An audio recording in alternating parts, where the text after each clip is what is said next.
By the end of the year 1832, Joseph Smith had dictated more than 90 revelations. Some were directed to individuals seeking inspired counsel for their lives and for their discipleship. Some were directed to Joseph Smith and other church leaders on how to proceed in building up and leading the church. Other revelations presented the church with new doctrines or clarified disputed theology. But how do you get the revelations to the wider church? Especially when that church is rapidly growing because of expanding missionary efforts in the United States and Canada. The publication of Joseph Smith's revelations and all the twists and turns involved in that effort is what we're talking about in this episode of Kirtland, City of Revelation, a Joseph Smith Papers podcast. I'm your host, Spencer McBride.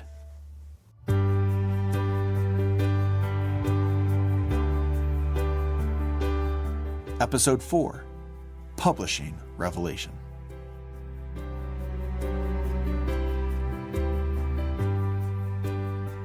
A major part of leading a church with the majority of its members in two cities hundreds of miles apart was managing the temporal affairs of the organization.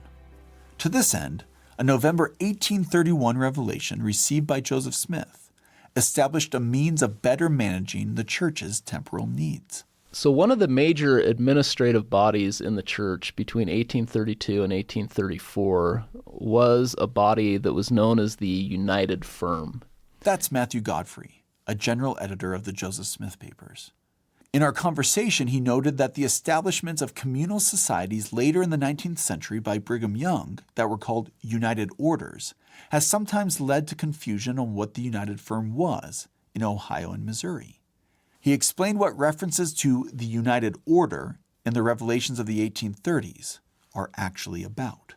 So it's talking about this administrative body known as the United Firm.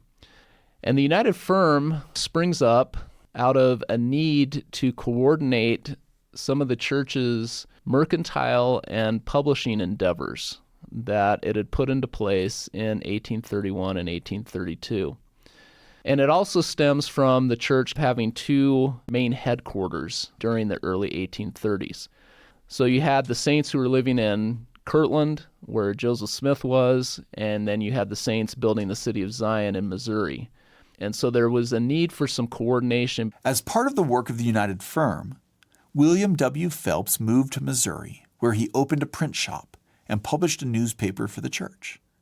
Bishop Edward Partridge and Sidney Gilbert tended to the temporal needs of the church in Missouri, with Partridge running a bishop's storehouse for the care of the poor.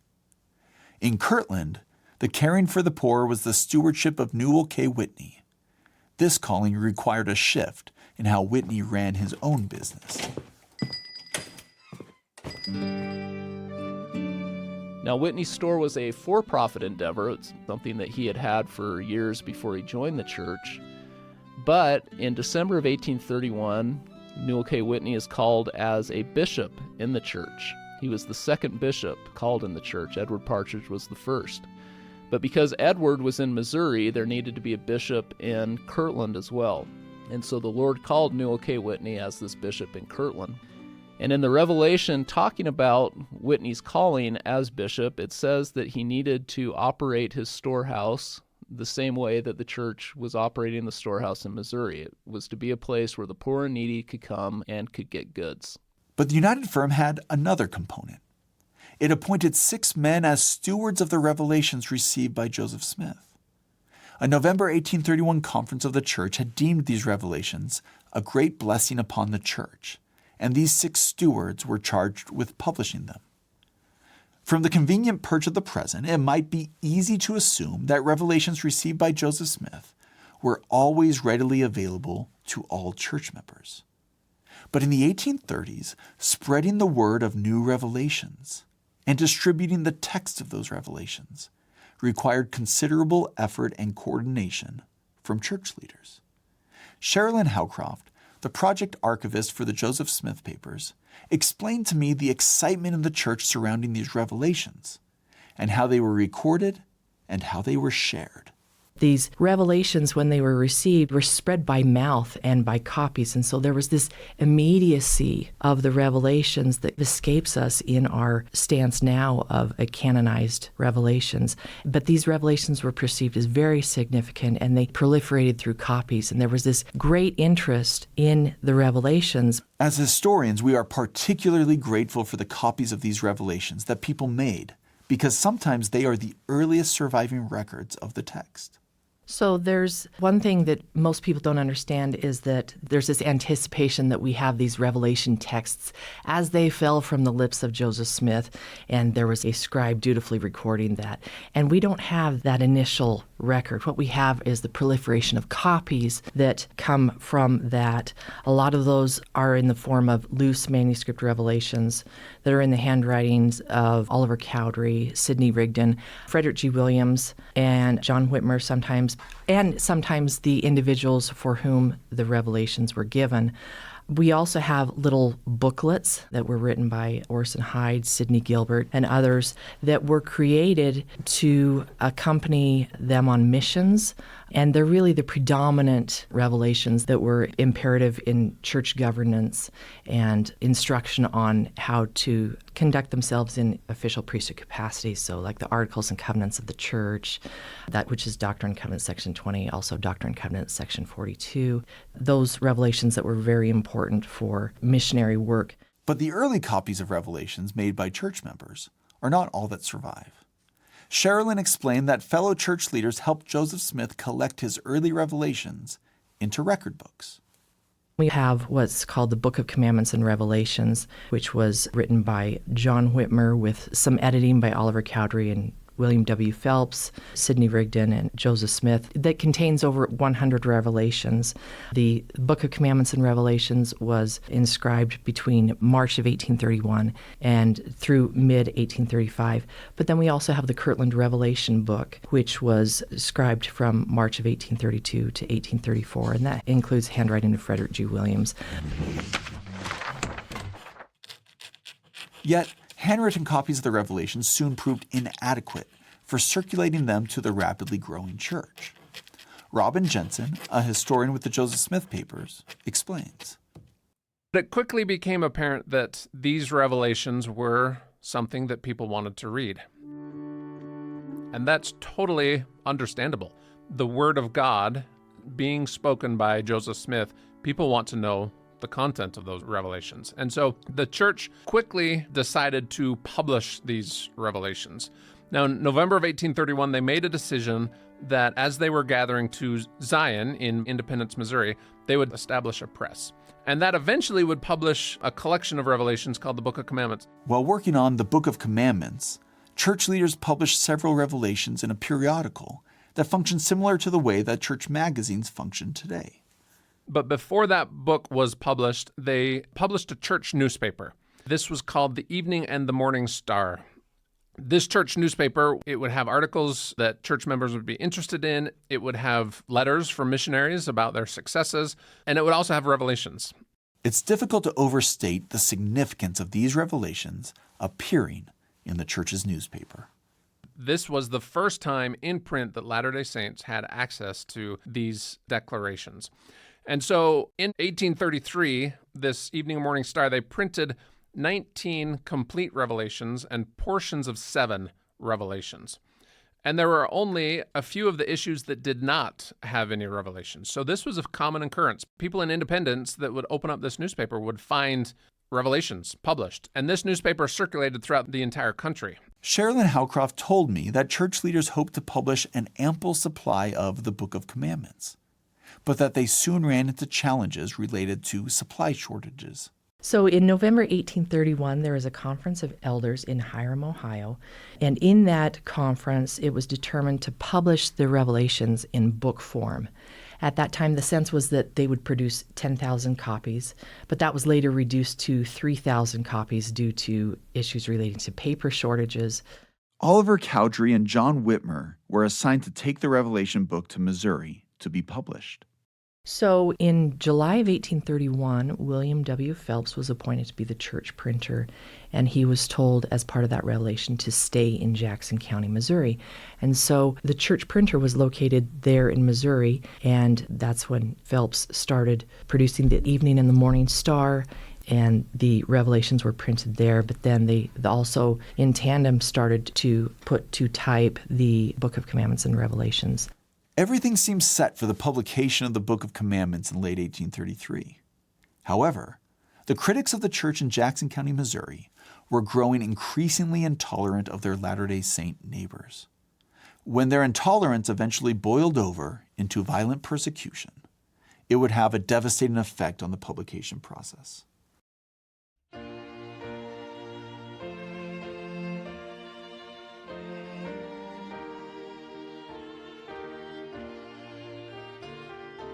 Even amid brewing hostilities in Missouri, church leaders continued in one of their primary missions as Christians, caring for the poor and needy among them.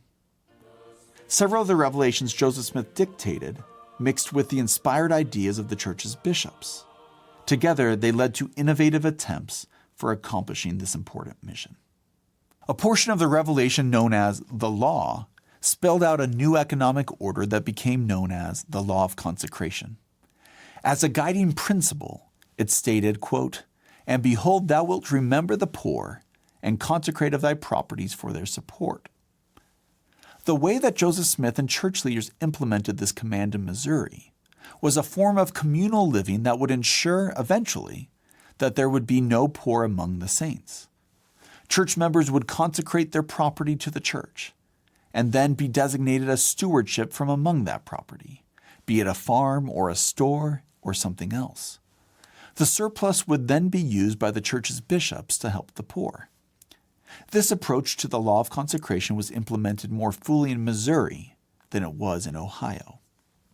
However, in both Kirtland and Missouri, the bishops of the church operated storehouses where the poor could come and receive food and goods they needed to sustain life. In Kirtland, Bishop Newell K. Whitney and his wife, Elizabeth, demonstrated a deep conviction for caring for the poor in their community. In addition to using their store as a storehouse, they participated in a tradition common among many Christian denominations in 19th century America called Feast for the Poor.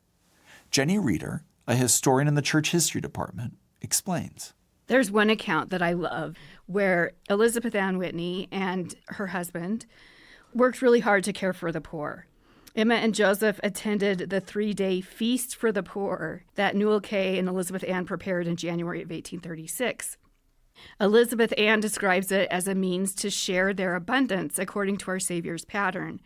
She remembered how Joseph considered the opportunity to comfort the poor and to provide genuine satisfaction. Where did the Whitneys get the idea to hold these multi-day feasts, and how did they work? So this is actually a great practice in the Methodist tradition, where they would have feasts for the poor. And Newell K. Whitney, as the bishop and as also a store owner, would gather things and accept contributions from other saints who could afford it and could provide it.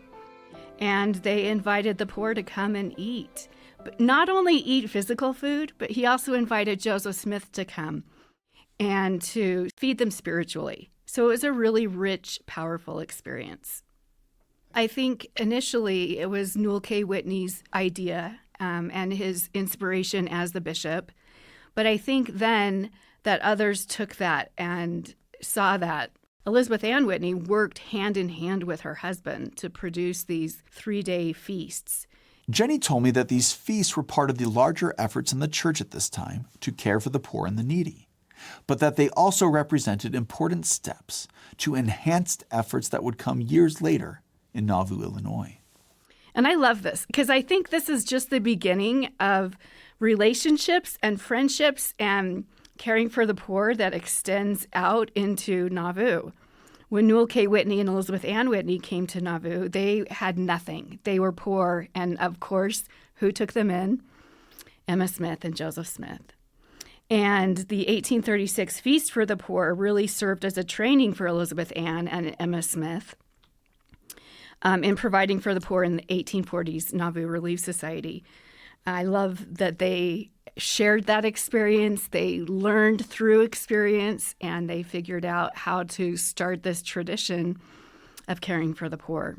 As the church implemented continual efforts to care for the poor, Joseph Smith also implemented plans for better education, to teach and to prepare church members for ecclesiastical leadership and for service as missionaries. These plans included something called the School of the Prophets.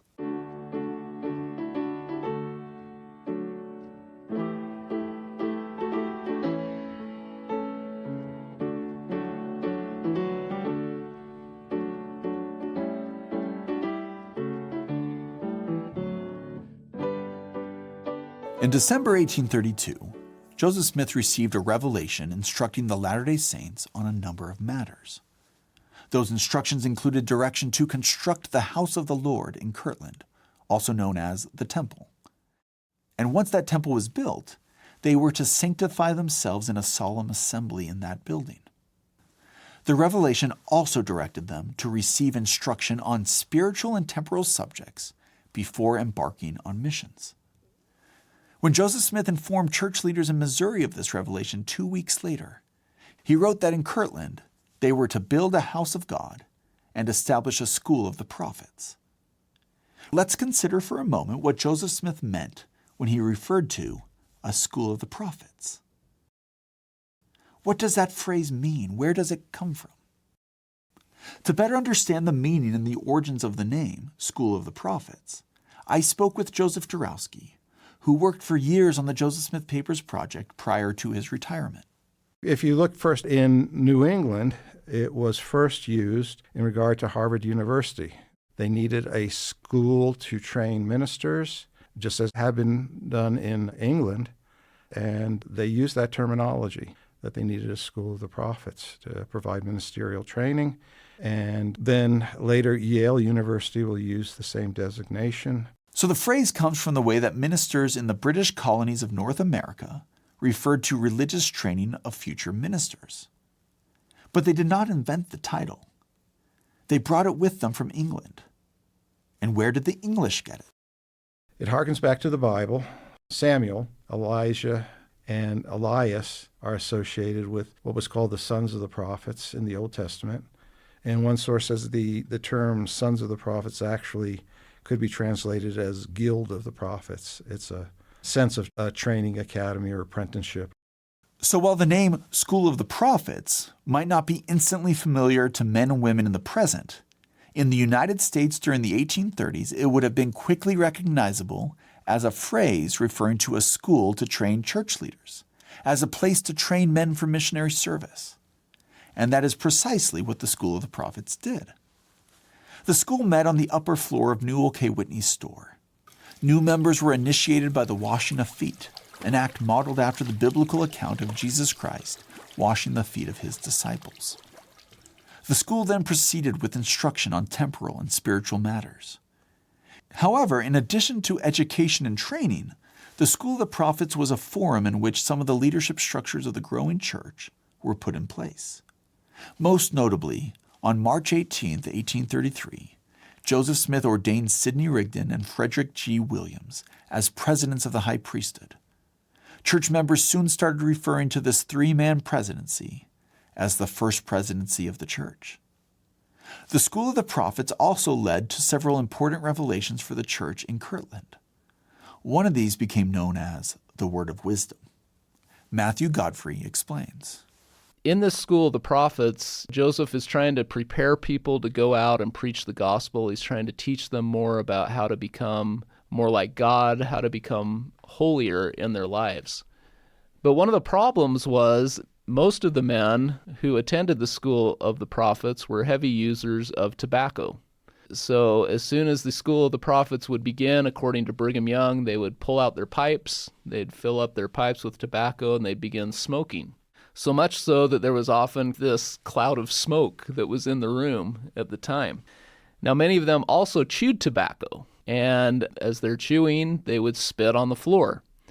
Now, apparently Emma Smith was the one who had to clean the floor of this room.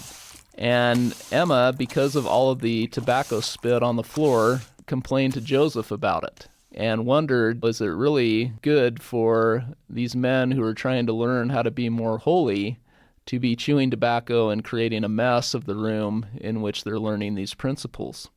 And so that's the immediate cause. That's one thing that leads Joseph to go to the Lord and receive the revelation that becomes known as the word of wisdom. So how did these teachings on healthy habits fit into the larger culture of 19th century America? This all occurs in a larger context in the 19th century, where in the United States there's this trend toward cleanliness, hygiene, and health. And so this is going on at the same time, and people in the United States are especially concerned about the consumption of alcohol and the high rate of consumption that has been reached in the United States. So in 1830, Americans consumed an average of 7 gallons of alcohol per person per year, which is about 3 times today's consumption rate. So there was a lot of drinking that was going on in the early United States. And so this leads to a temperance movement that occurs at that time. The American Temperance Society is formed in 1826. Many of its members sign a pledge to abstain from alcohol, to not drink at all. And there's also local temperance societies that develop, including one that's formed in Kirtland in 1830 and that lasts until about 1835.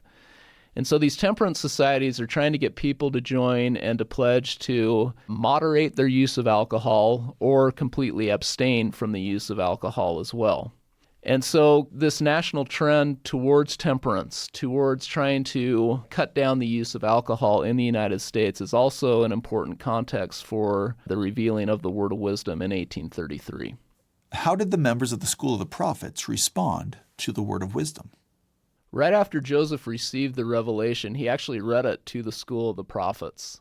And according to Brigham Young, after he read the revelation, there were several men in that meeting who got up, took their pipes, and threw them into the fire to show that they were willing to obey the word of wisdom. What about the rest of the church? Now, some members of the church accepted it and followed it strictly. Others followed parts of it. Others believed that they could use the prohibited items if they did so in moderation. And part of the issue was that the revelation said that it was given not by commandment or constraint. And so this led many people to believe that it wasn't necessarily a binding commandment on them, but that it was more of a guideline or a principle that they could use if they so desired. Years later, presidents of the church began emphasizing the need for church members to more strictly obey the counsel given in the word of wisdom, which is included in the Doctrine and Covenants as Section 89. The School of Prophets met through the spring of 1833, but it became the predecessor to several educational enterprises in Kirtland in the years that followed. Joseph Dorowski explains. So it's fall of 1834 before they're in a position to hold another school. And at that point in time, it's going to be expanded. More are going to be able to participate. And they're using the term elder school. They've made it a little bit more generic. There's 2 reasons for that. One is they are expanding it. They're opening it up. And actually by elders, they're including priests, teachers, and deacons. They're also going to hold classes of a more secular nature where they'll teach math and other disciplines. And they're going to teach writing, penmanship, math, geography, history, some literature. This becomes the Kirtland School, then the Kirtland High School. But the greatest legacy of the School of the Prophets may be the education and training it provided church members for serving as ministers of the gospel of Jesus Christ. The School of the Prophets was also an act of empowerment. Joseph Smith reaffirmed his calling as a prophet who received revelation for the church. But in the School of the Prophets, he once again signaled that one did not have to be a prophet to connect with heaven or to receive revelation. The School of the Prophets, in addition to the education and training its members received, pointed the saints' attention to the construction of the temple in Kirtland and the endowment of power that they would receive in a solemn assembly in that building.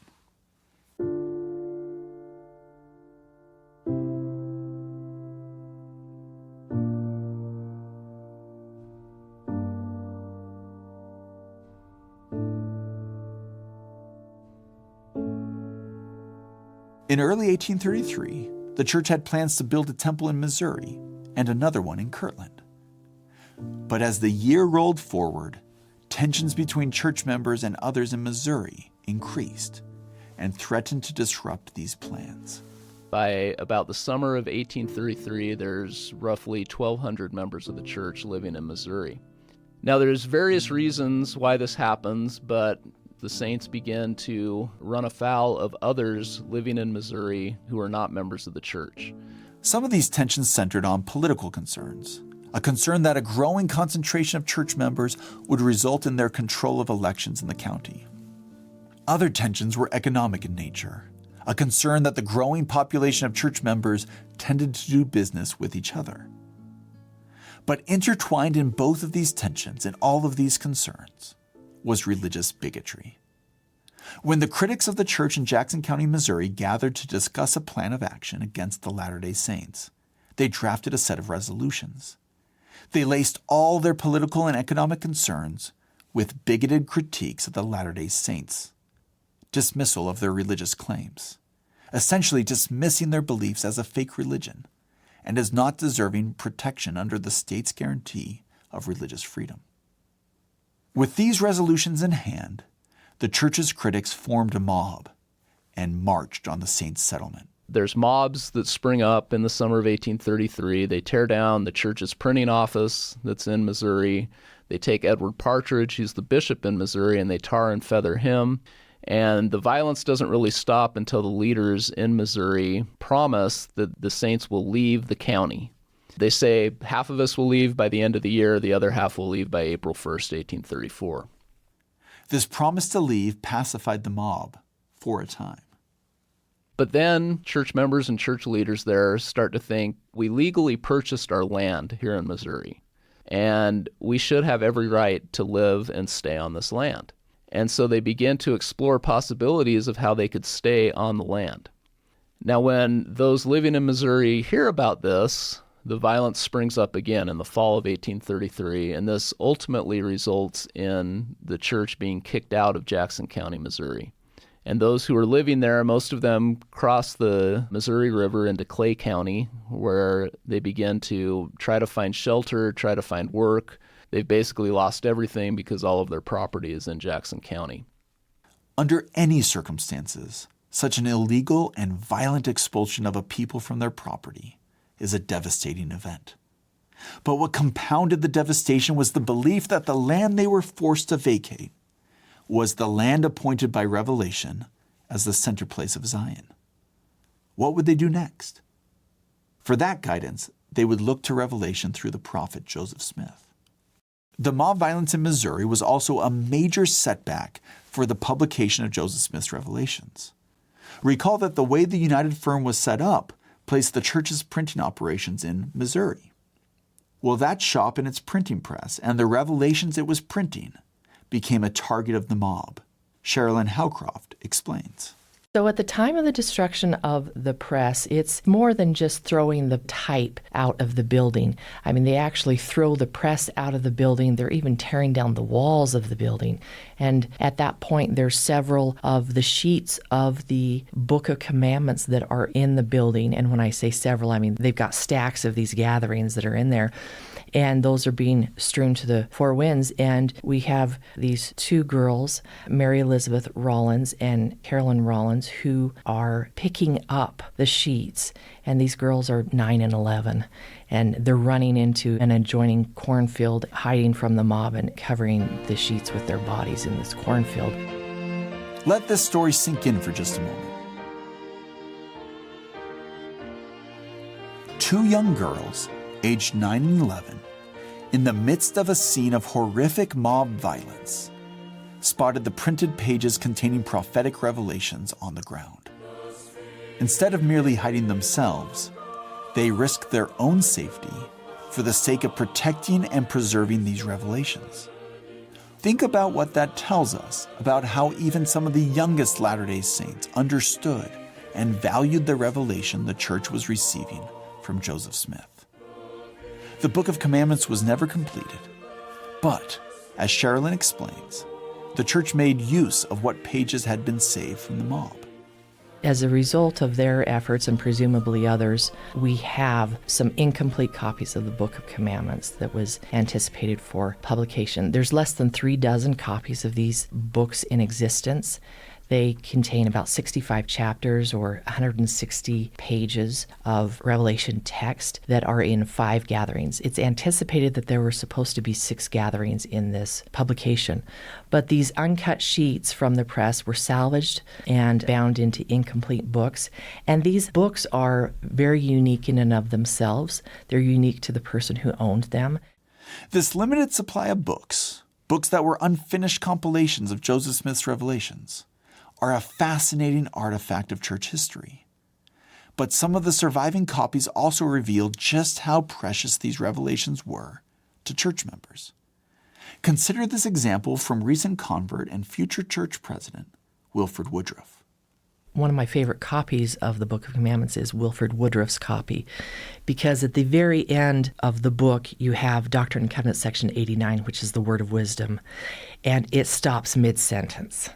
And he proceeds to inscribe the rest of the revelation in it. So not only do you have this abrupt termination of the text, but you have Woodruff doing his part to complete the revelation.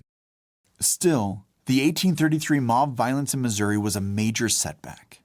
As the saints regrouped and their leaders sought divine revelation on how they should proceed, they moved the printing operations to Kirtland and reformulated their plans to print a compilation of Joseph Smith's revelations to the church.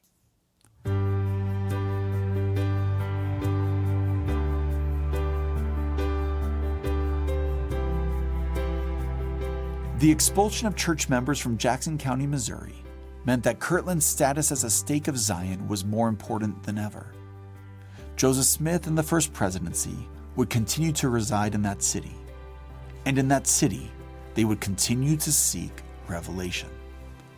In particular, they would seek to discover the mind and will of God pertaining to the redemption of Zion.